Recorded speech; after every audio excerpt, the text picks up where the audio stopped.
सतगुरु महाराज की जय हो। तो बोलो आज की आनंद की जय हो।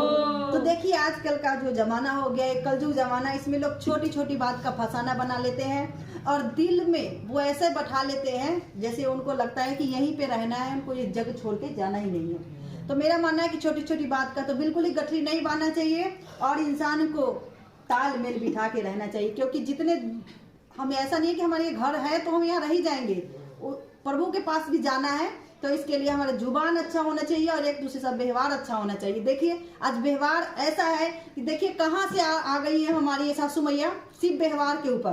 तो हमारी प्यार बहुत ज्यादा है हम लोगों में, आप सभी को देखने के लिए मिल भी रहा होगा। हमारी ये सासू मैया है, ये देख सकते हैं ये कितनी हंसती मुस्कुराती हैं, आप देख ही सकते हैं, मंद मंद मुस्कुरा रही है। और ये सासू मैया का तो भाई जवाब नहीं, देखने वाले अभी एक्टिव क्या आप सभी बस देखिए क्या करने वाली है ये अभी।